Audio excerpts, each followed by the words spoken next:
ZipRecruiter is a proud sponsor of Without Warning podcast. Use code word WOW and search for jobs anytime, anywhere. The Lauren Agee case was hastily closed by authorities, but many questions remain. Come behind the curtain with private investigator Sheila Wysocki as she uncovers the truth about what happened to Lauren. This is Without Warning. Warning. The following episode contains details about sexual violence and elements that are graphic in nature.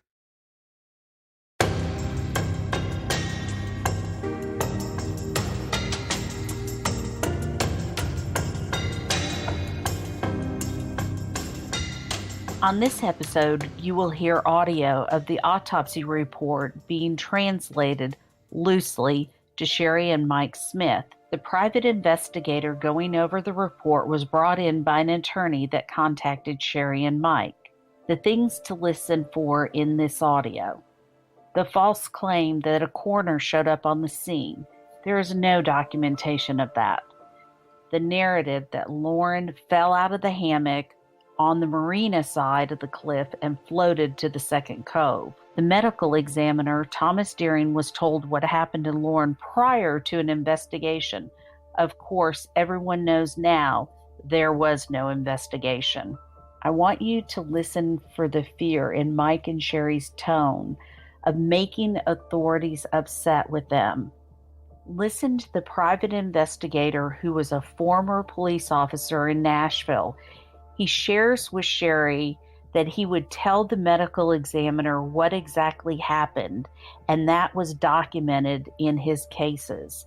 The idea of an autopsy is for the body to tell the medical examiner what happened. This is not a revelation. This is just a confirmation of what everyone knows.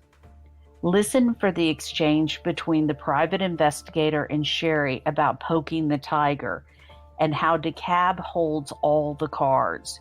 Sherry is being reprimanded about asking questions regarding Lauren's death.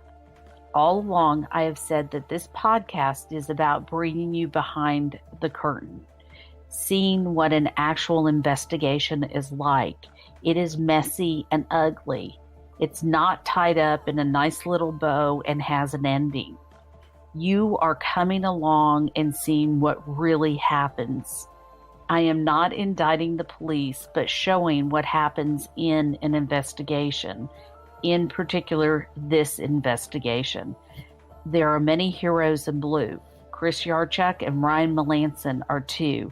Those are the officers you want showing up on a case. This podcast is giving you full transparency, and it is real and it is messy. I do want to thank the people listening and for those who have turned over tapes and given tips. I am always shocked when I hear from the campers themselves in their own words. Next episode, you will hear from one of the campers directly. Now let's listen to the autopsy review.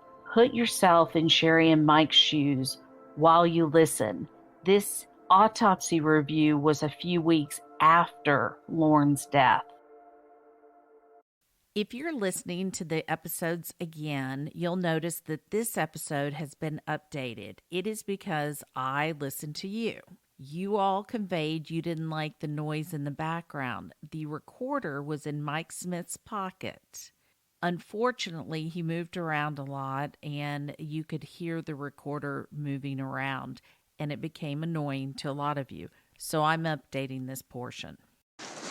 When the sheriff's department called, or police department in Nashville, and they have a body, and these outside counties they call a coroner, which is sometimes not even a doctor, an appointed person to go out and say, yep, they're dead. So we'll send them to Nashville to the state medical examiner's office and have an autopsy done.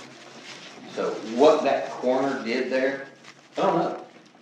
Other than say, yeah, she needs to go to the coroner, to the medical examiner's office. I believe this private investigator is taking Sherry and Mike Smith through the process of what happened when Lauren's body was found. He's discussing the coroner and what generally happens with a body that is found. If it's an attended death, like in a nursing home, like my mother died in a nursing home, the coroner doesn't even come, the medical examiner doesn't. If it's an unattended, expected death, the coroner can sign off. And like if they've got cancer and they're at home and they're not in a medical facility, the coroner can sign off and say, okay, you can go on to the funeral. If it's an unattended death, unexpected death, then the state of Tennessee requires an autopsy be done.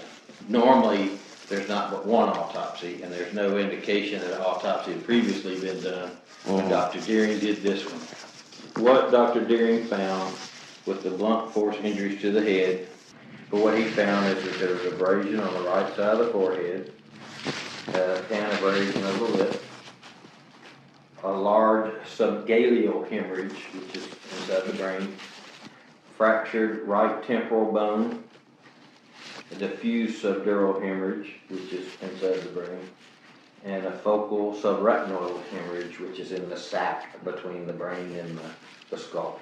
The trauma to the torso is her bilateral fractured ribs 1 through 9, posteriorly and right or left 1 through 9, which is 1 through 9 on the left side of her body, and numbers 9 through 11 on the other side of the body. The fractures are in the back. So what that tells me is that she actually hit here, or here, if you think of hitting in, these 9 are broken and these 9 through 11 down here are broken. And they're broken toward her back.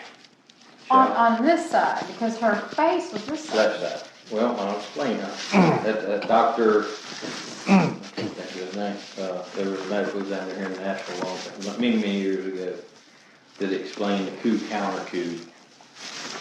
What happens is when you hit, everything shifts back this way. So it's not uncommon to see the bruising and the hemorrhaging on the other side, as well as the side to hit on. But one statement right there, those two statements, the one, number P1, tells me that she went off the cliff. The investigator just told Sherry and Mike Smith that Lauren broke P1. It would take an immense amount of pressure for her body to break that way. Okay? So she fell from a high up altitude. Yes. The investigator told Sherry it would take a lot of pressure for her body to break. Sherry wanted that clarified. So, from some distance. Okay. I know that in infants, they did a study many years ago, falls from beds on the tile floors, and there were virtually no injuries. So, then you got to take her weight and add height to that. She fell from a distance. But it had to hit something hard, not water. I would think that it had to hit something hard. Okay. The investigator then talked about a study. Babies that fell out of cribs and hit tile had no damage. But then he said if you take Lauren's weight, that would account for the damage. Sherry also tried to get clarification from the investigator on whether it was a surface Lauren hit or water. I don't believe she really ever got that answered right here. I'm going to agree with their theory that she hit you've been there, so you'll know the face of the cliff, of the bluff, comes down, and then there's some rock, kind of a short bed of rock, and then there's the water, right? You're not supposed to see the picture. To me, it's more like this, and then here's the water, here's the top, and it's just got this. I didn't, and I was looking for that, and I didn't necessarily on that side. Maybe there's a spot. I don't know. I didn't see it. Well, I'm going to assume that this occurred, because we don't know which side she went off. I'm going to assume that she went off on the marina. I'm just, for the sake of argument, I'm going to assume that. Let me. Do the currents run that way? This investigator is telling Sherry and Mike that he is going to assume that Lauren fell off the marina side, and that would account for her injuries. Mike, however, is saying, wait a minute, I've been out there, I don't see what you're seeing. But once again, he's going to be gracious and defer to the investigator. I have that problem. I have a problem with how she would have gotten up there. Not to say it's impossible. I don't know. I mean, I just don't. That's not something, that's a question I have, that something we're going to have to look at. They were generating water that day. To me, that would pull currents from whatever Bear Creek or whatever creek that is, which is really a river coming down into the main channel. Right. Well, up from where they found her was the water runs through that creek as well. If they're pulling water, even if they're not pulling water, there's a waterfall right up from where they found her. So, I mean, the water is running the opposite direction. Again, I have a problem with how she got back, okay? But the detective immediately writes it off as, well, no, she could have gone up there. Well, the current was flowing that way, and then the boats pushed her up in there. I'm like, from what I've heard, and I've heard mainly from you, but from what I've heard, I have a problem with what the detective said. I'm just saying, I have a problem with that. yeah. Now, when I get his report, maybe I will. I mean, he might can clear a lot of this up when I get his report. I don't know.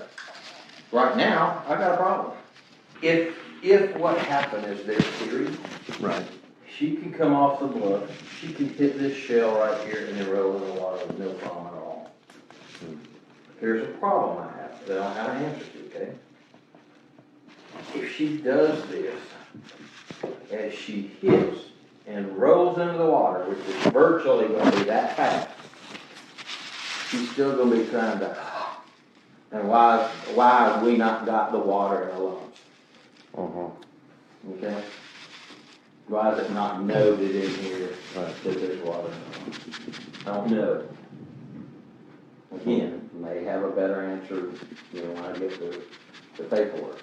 I mean, from that photo, I see what you're saying, but being there at the top, I don't remember seeing the shore, because it kind of, you see that middle section kind of comes out a little bit, and then it just... There's like an overhang. Yeah, it's a cut, that's where the water cut through the... Yeah, so... It's where the water rises. That middle section was... The issue becomes... If I could have edited the movement out, I would. But what Mike was saying to the investigator was important. He was pointing out the inconsistencies of what he was being told. Okay. What was the summer pool? Was the place at summer pool? It had rained quite a bit before you got up there, so was the level of the lake higher? I thought it was a little higher than that. I don't remember it being like that. This picture's 2008. Yeah. But that is there. What if it's 6 Just inches below under the water? You're still going to hit it. A foot under the water, you're still going to hit it from that height. It just depends on then those are answers we don't have right now. On that day, what was the level of the lake? So that, it's there. We know it's there. It's there on every bluff. There's Elm Hill Marina, the cliffs at Elm Hill. So anyway, back to this. She's fractured her thoracic number 10, T10. So she broke her back. She felt like thump. Well, yeah, like dead fall. Not rolling, not just like stop. Sherry Smith's observations are very intuitive and correct.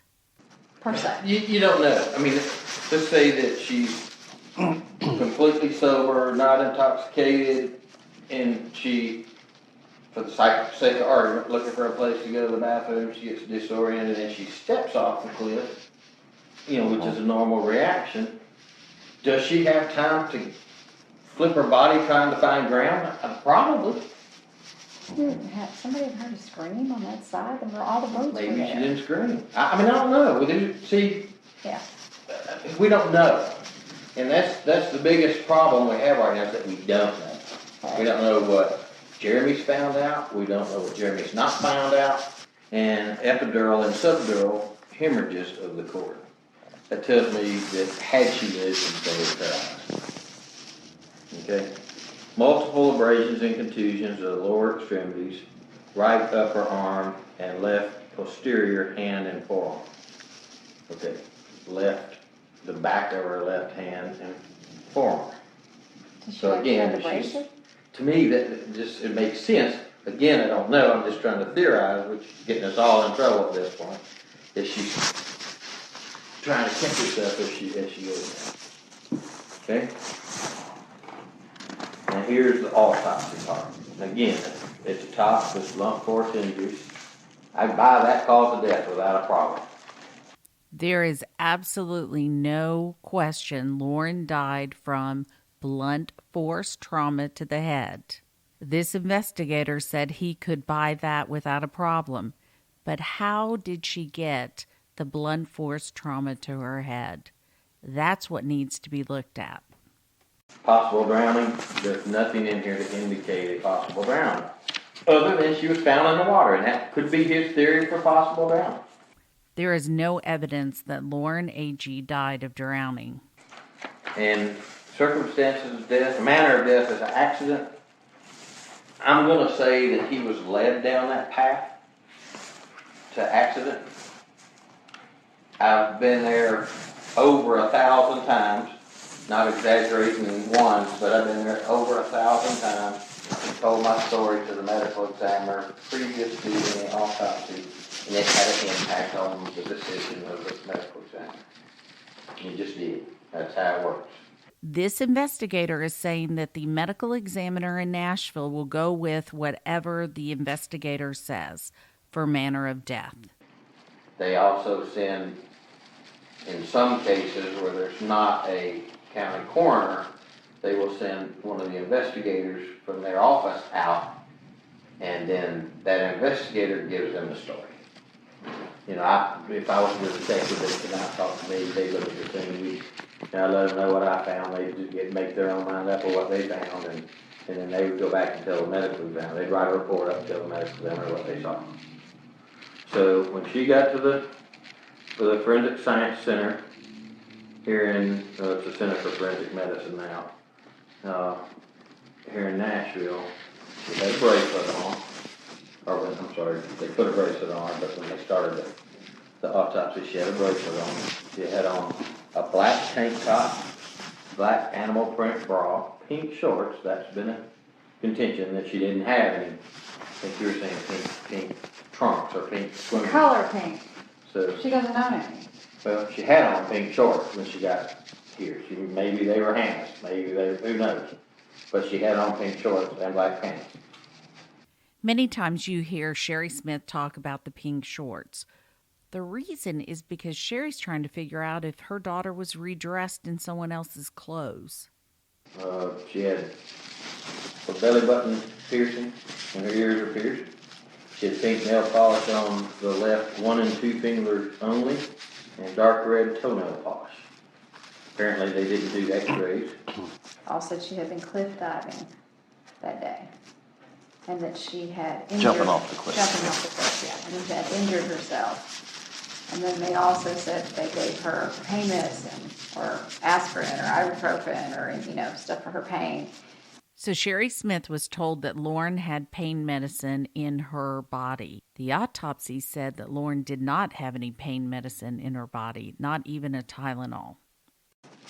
No one other than the suspect have seen her cliff diving. There's no pictures, there's no video, there's no Where did nothing. you get that information? From Jeremy Taylor. I don't know that Jeremy Taylor told me it was raining outside. That at this point, I would believe him based on all the different crap I heard. I want to see that in the report. My question is, if they were looking at her brain, could they tell if she'd had some damage from the day, like a concussion? I don't know if they would be able to date it that further. A medical examiner should be able to say whether or not someone had a concussion. Any from 10 o'clock that morning to 10 o'clock the next morning. I don't know. Yeah. So all of her internal injuries are documented here. When they did the autopsy, and it describes how they did the autopsy. She had a 1 1/8 inch abrasion, just at the right eyebrow. The forehead showed multiple purple small macules, which I'm going to assume are scratches, but I can. Rocks? Makes sense to me. Okay, so we had a lot of injuries. Injuries. Okay. I travel a lot. I am in and out of airports, in and out of the hot weather, and when I get home, the last thing I want to do is cook, and I'm not that great of a cook anyway. So I love to have an option when I walk through the door. I just want to eat something nutritional. That's what I love about Daily Harvest. Daily Harvest delivers thoroughly sourced, chef-created food that is built on fruits and vegetables and can be prepared in less than 5 minutes. When I got home from presenting PI Experience, I walked in the door with my luggage, opened the freezer, pulled out mint and cacao smoothie, added almond milk, put it in the blender. 5 minutes, I was drinking a delicious smoothie. Go to dailyharvest.com and enter promo code WOW to get 3 free cups to your first box. That's promo code WOW for 3 free Daily Harvest cups at dailyharvest.com, dailyharvest.com. As far as the external injuries. And that's just a standard diagram. I misspoke. It's not a diagram of her body, but it's a diagram of where the injuries would be on her body if this diagram was of her body. A lot of it, it's written where you can't read it, but if it makes sense if you go back to this stuff that he's written in these paragraphs to find it here. You know, I didn't mark anything about her. Remember she had all those marks on her arm? It's not on here at all. Is that what this is here? These little marks? No, I mean, remember she was in the casket, all these things right here? I didn't see those, but I know. Well, I didn't pull her. there is some over here on her left arm, Well, which is going to be on this side. Be right this side. Right here is what I'm talking well, about. in the casket, it was this arm where Breed was, and there were these marks all over her arm. I don't know, it's just not on here. Yeah, it's not here. And I, again, this guy's science, he didn't give a shit about DeKalb County. He don't care about Jeremy Taylor. He don't care about y'all. He cared about Lauren and documenting what was going on with Lauren. Earlier, he said the medical examiner in Nashville listens to the investigators, and that's how he comes to his conclusion. Okay. It goes through the internal injuries at the top of the next page, page 3. Again, it goes over what he's got on the other. What I had to figure out, it says within the torso there is a bruise to the septum, and there's 40 milliliters of serosanguous fluid in the right chest.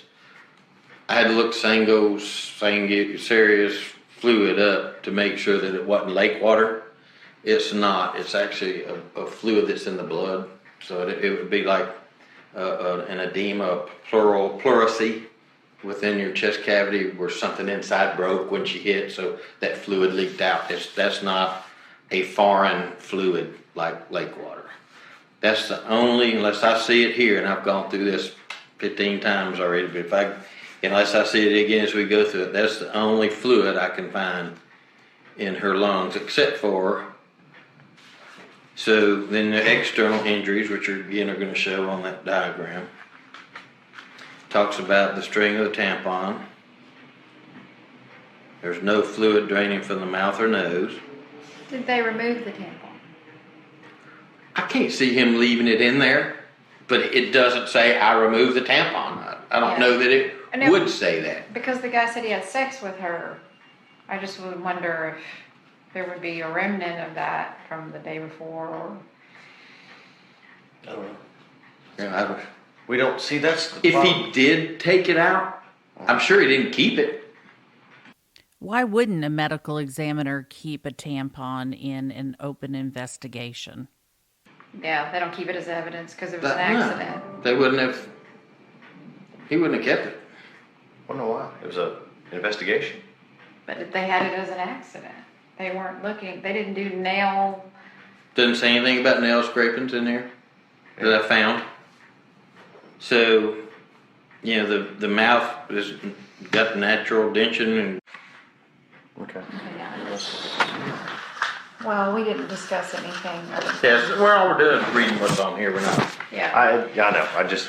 So. Now here, if you come back to the laboratory report, there's actually two different. Here's a 176 and on the very first page,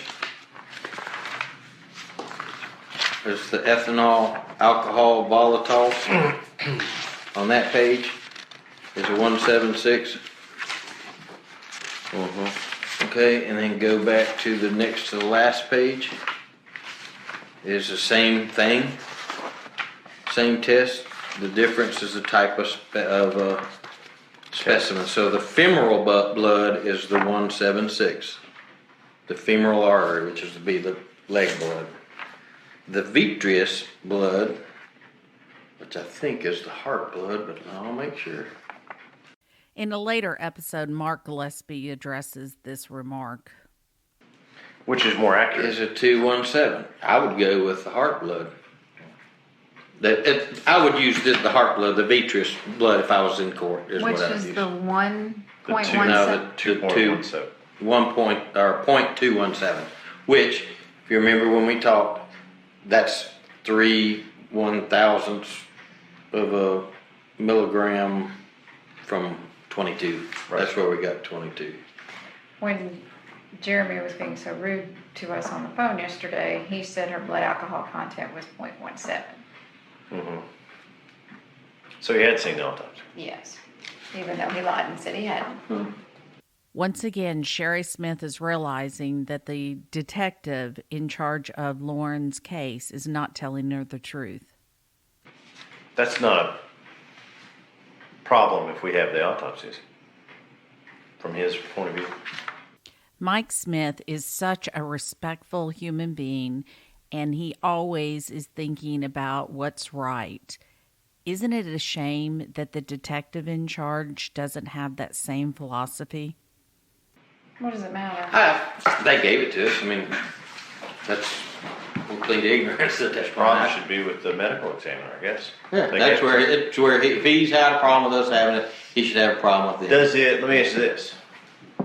This was my contention, that while I'm trying to, there's specifics of the case I want to keep quiet, that now are out because you guys have the autopsy, so it kind of blew that whole thing. So now we know if she's got scratches under her left arm, and that's a clue later on down the road, since this is out, then now we can't use that.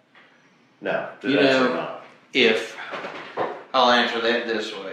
If he hadn't been such an ass about the way he's treating you, then you would have had no reason to go over and try to get a copy of it. You know, if he would have contacted you like he said he was going to do every Thursday at 5 o'clock, if he would have kept y'all in a loop, if he would have said, hey, I'm telling you this, but I don't want it out, then you would have had no reason to be suspicious to try to go get this stuff on your own. 100% agree with that statement. Again, there's not a homicide case that I've worked that I didn't hold stuff back from everybody. That maybe me and my partner were the only ones that knew. But you weren't a dick to the people. Well, not all the time, no. Judging from this, it's the eyeball. But it says vitreous, and here's where I'm getting this, just so y'all know. The vitreous part of the eye, I would have had associated vitreous with a vein or the heart more than I would have the eyeball. So I'm going to, just for the sake of argument, say that it was a fluid that they drew out of her eyeball to have tested. He says toxicology shows moderate ethanol. Another misnomer, and we've had this just at the bottom of page 5. Another misnomer is when a body decomposes, it does not produce ethanol alcohol. it produces methane. The ethanol is not going to be affected by decomposition. I will also say that in the amount of time that Lauren was in the water, there wasn't much decomposition anyway. Doesn't that raise the question on what time she actually died? So that would have been producing that gas to change it it wouldn't have changed the ethanol to start with. It would have been a methanol. Wasn't it in the 90s? Was the water cooler? Oh, the water's a lot cooler. A whole lot cooler in that lake than the air temperature. Mm-hmm. That's a cold lake. I've scuba dived in it. It's a cold. And they've had a lot of rain, so it makes it. Yeah. So then they give the summary of the case. That's what the doctor was told. Okay, I read that to you the other day. Yeah. The hammock partially hung out on the trees which overhung the water. This say, for the sake of argument, again, theorizing that she woke up, she went to get out of the hammock, she's hanging over the edge anyway. She gets out of the hammock and there she goes. But Not getting up to go pee, not getting, that would explain not having any shoes on. That would explain every bit of that. was that hammock directly over where those rocks were? I don't know. We haven't seen his pictures. Okay. A lot of again, and I've said this, I know 100 times, we just won't know until we get his case file and look at his pictures. And How long can he hold the case file? They've got cases open over here next door since 1967. I think at this point, you're pissing him off. He's going to keep it open. This has got to change. We have got to stop this power play against grieving families. Tennessee has some of the worst laws on turning over information to families after not even investigating the cases. You poking the bear. I said that last night. As long as you piss him off and give him a reason to push back, he's going to push back. Is that right? Absolutely not. Does he hold the cards? Absolutely. We can't change that. This 30-year-old asshole holds the cards in our life. He has to answer to somebody higher. The DeKalb County Sheriff's Office holds the cards right now and what's going on in this investigation. The final authority on this case is Governor Bill Lee, and hopefully he is paying attention. I sure know several of you have contacted him. Again, and I know you're hearing me, I'm just not sure you're listening, is that when we get enough to show that he's a 30-year-old asshole that's screwing with y'all, then we go to the sheriff and to the DA, and maybe leave the sheriff out and go to the DA. If that doesn't work, then we go to the media. If you go straight to the media, then that's going to piss the DA off. So there you're poking that bear. This has got to be done very strategically on our part. And I'll say on y'all's part, but I'm a part of this team, okay? Sad for these grieving families that they have to be strategic on dealing with the people that are investigating their child's death or their loved one's death. And it has to be done very strategically. The only drug in her system is ethanol alcohol. So if they gave her any pain pills or pain medicine, which they claim in the police report, from what I understand, they did. acetaminophen, none detected. But there was no semen found in her or anything like that. There's no indication of that in this at all. But did they check for that? Don't know. That's a question you have to ask. I would have, and I have said before, I would think that is a standard. I don't think, yeah. They would look for Especially anything foreign when they do the autopsy. But I wasn't there for the autopsy, so I can't speak to that. So a question would be, when you do talk to this guy, is did they scrape under her nails and did they check her semen? No, there's no indication that they scraped her nails. There's no indication of defense wounds. I mean, there is indication of some trying to catch yourself, Right. hitting her arm.